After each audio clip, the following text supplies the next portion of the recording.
शुरू अल्लाह का नाम लेकर जो बड़ा मेहरबान निहायत रहम वाला है। बखेरने वाली हवाओं की कसम जो उड़ाकर बखेर देती हैं, फिर पानी का बोझ उठाती हैं, फिर आहिस्ता आहिस्ता चलती हैं, फिर उस चीज को यानी बारिश को तकसीम करती हैं कि जो वादा तुमसे किया जाता है वो यकीनन सच्चा है और इंसाफ का दिन जरूर वाक़े होगा। और आसमान की कसम जिसमें कई रस्ते हैं कि ऐ अहले मक्का तुम एक इख्तिलाफ वाली बात में पड़े हुए हो, उससे यानी अकीदा या आखिरत से वही फिरता है जो अल्लाह की तरफ से फेरा जाए। अटकल दौड़ाने वाले हलाक हों जो बेखबरी में भूले हुए हैं। पूछते हैं कि जजा का दिन कब होगा? वो दिन होगा जब उनको आग में अजाब दिया जाएगा। अब अपनी शरारत का मजा चखो, ये वही है जिसके लिए तुम जल्दी मचाया करते थे। बेशक परहेजगार बहिश्तों और चश्मों में होंगे और जो जो नेमतें उनका परवरदिगार उन्हें देता होगा उन्हें ले रहे होंगे। बेशक वो इससे पहले नेकियां करते थे, रात के थोड़े से हिस्से में सोते थे और सुबह के औकात में बख्शिश मांगा करते थे। और उनके माल में मांगने वालों और न मांगने वालों दोनों का हक होता है। और यकीन करने वालों के लिए जमीन में बहुत सी निशानियां हैं और खुद तुम्हारी जानों में। तो क्या तुम देखते नहीं? और तुम्हारा रिज्क और जिस चीज का तुमसे वादा किया जाता है आसमान में है।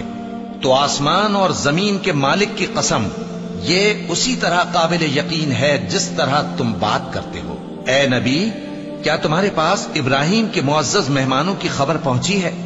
जब वो उनके पास आए तो सलाम कहा, उन्होंने भी जवाब में सलाम कहा। देखा तो ऐसे लोग कि न जान न पहचान। फिर वो अपने घर जाकर एक भुना हुआ मोटा बछड़ा लाए और खाने के लिए उनके आगे रख दिया। कहने लगे कि आप तनावुल क्यों नहीं फरमाते? और उनसे खौफ महसूस किया। उन्होंने कहा कि खौफ न कीजिए, और उनको एक दानिशमंद लड़के की बिशारत सुनाई। तो इब्राहिम की बीवी चिल्लाती आई और अपना मुंह पीट कर कहने लगी कि एक तो मैं बुढ़िया, ऊपर से बांझ। उन्होंने कहा तुम्हारे परवरदिगार ने यूं ही फरमाया है, वो बेशक साहिब हिकमत है, खबरदार है। इब्राहिम ने कहा कि फरिश्तों, अब तुम्हारा असल काम क्या है? उन्होंने कहा कि हम गुनाहगारों की तरफ भेजे गए हैं ताकि उन पर गारे की पथरियां बरसाएं जिन पर हद से बढ़ जाने वालों के लिए तुम्हारे परवरदिगार के यहां से निशान कर दिए गए हैं। बस वहां जितने मोमिन थे उनको हमने निकाल लिया। फिर उस बस्ती में हमने एक घर के सिवा मुसलमानों का कोई घर न पाया। और जो लोग अजाब अलीम से डरते हैं उनके लिए हमने वहां निशानी छोड़ दी। और मूसा के हाल में भी निशानी है। जब हमने उनको फिरौन की तरफ खुला हुआ मोजज़ा देकर भेजा तो उसने अपनी कुव्वत के घमंड पर मुंह मोड़ लिया और कहने लगा, ये तो जादूगर है या दीवाना।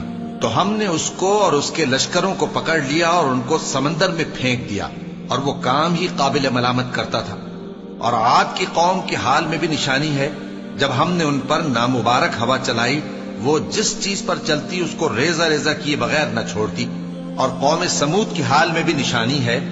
जब उनसे कहा गया कि एक वक्त तक फायदा उठा लो, बस उन्होंने अपने परवरदिगार के हुक्म से सरकशी की, सो उनको कड़क ने आ पकड़ा और वो देख रहे थे।